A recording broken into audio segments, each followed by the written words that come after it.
النهارده عملت سمك اسكندراني. سمك ايه اسكندراني؟ سمك بربون وسمك مكرونه. منتشر الايام دي قبل ما الدنيا تشتي والنوات تيجي ومش هتلاقوه، فتعالوا معانا اتغدوا معانا. سمك ريحته جميله جدا. اتمنى يعجبكم الفيديو ده، ولو عجبكم ما تنسونيش في المشاهده والمتابعه عشان يوصلكم كل جديد. بس ما تنسونيش في اللايكات الكتيرة، لايكات لايكات لايكات. ويلا بينا نقوله بسم الله. صباح الخير عليكم، يا صباح الخير على أحلى متابعين، وحشتوني. النهاردة بقى هناكل سمك ايه بقى؟ بربون وسمك مكرونة. ومعاهم بتنجان بالصلصة. بصوا بقى، بصوا السمك طازة وحلو ازاي. احنا يا اسكندرانية مش بنحب ننضف بطنه، دايما ناكلوه كده يعني من غير تنظيف بطنه. وبص المكرونة، ده البربون ودي المكرونة. بص المكرونة، هو مالي السوق الايام دي. شايفين الجمال؟ شايفين؟ ادي المكرونة. بصوا حلوة قوي قوي. احلى سمك تاكليه الايام دي. بعد كده الشتاء بقى جامد، لو مش في شتاء السنة دي يعني متدلع علينا الشتاء. لو في شتاء بقى الصيادين مش بينزلوا ياما البحر. فبص الجمال، بص السمك، بص حلاوته، بص طازة وجميل ازاي. ايه رأيكم بقى في الحاجات الجميلة دي؟ شوفوا بقى لما يتقلى وجماله. بصوا هنعمل ايه بقى. بنجيب ملح كتير كده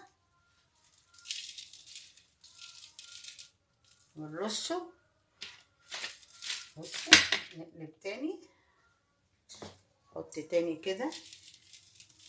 تقعدي بقى ساعة، ساعة الا ربع يعني. ما تقعدوش ياما لان هو بيبقى مملح برضه، بس انتي شطفاه. اعملي كده عشان كله ياخد ملح. شفتوا بقى؟ شوفوا الجمال.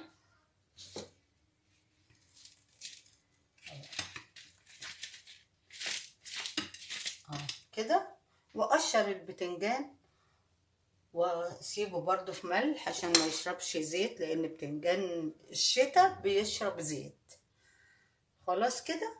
اوريهولكم بالمقليه بقى ان شاء الله مع رز صياديه، بتبقى اكله حلوه جدا. عدت كده بتاع ساعه من السمك وهو في الملح. حضرت الدقيق، وكيس الدقيق فيه معلقه عشان ايه؟ اخد منها مثلا على طول كده لو ناقص. خلاص كده نبدأ نسمي الله. بسم الله الرحمن الرحيم. بدريه بقى كده ونفضيه. دي لو المكرونة مثلا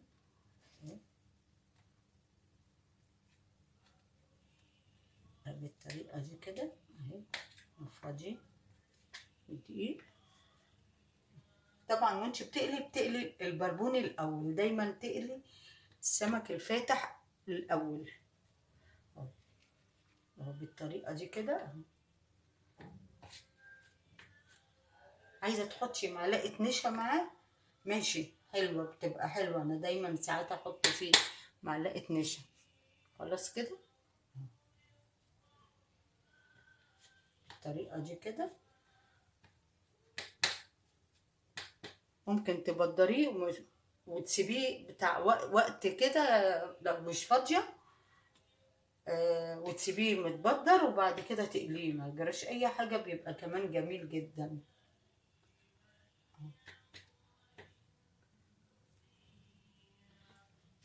خلاص كده. اخلص الكمية واوريها لكم.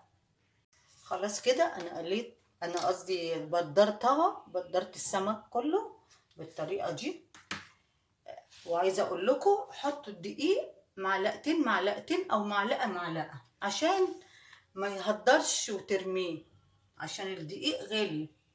ينفعك لأي حاجة تانية. لو انا حطيت كتير هيترمى، مش هينفع اعمل بيه حاجة، لان ده لما تطرحوا سمك مش هينفع.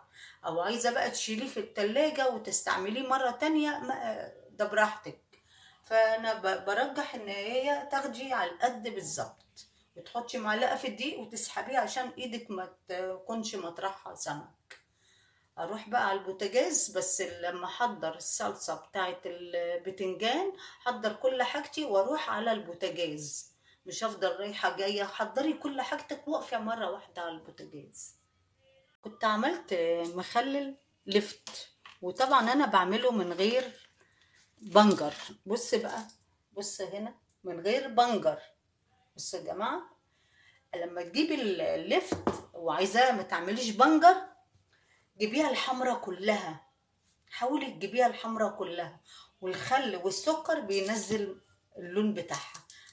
لا بنجر ولا حاجه.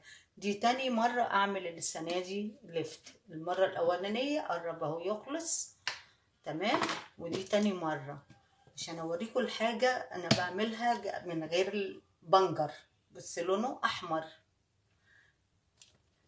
خلاص كده، يلا بينا بقى نقلي. بقى بعد ما اتقلق، انا كان نفسي تشوفوه وانا بقليه، بس مساحة التليفون مش هتقضي. فالطريقة دي طلع حلو جدا. ادي البربون، وادي المكرونة، وادي البتنجان بالصلصة، وادي الرز الصيادية. وتفضلوا معانا. ايه رأيكم بقى؟ بالهنا والشفا، والى اللقاء في فيديو جديد. واتمنى يكون عجبكم الفيديو ده، بس ما تنسونيش في المشاهدة والمتابعة عشان يوصلكم كل جديد.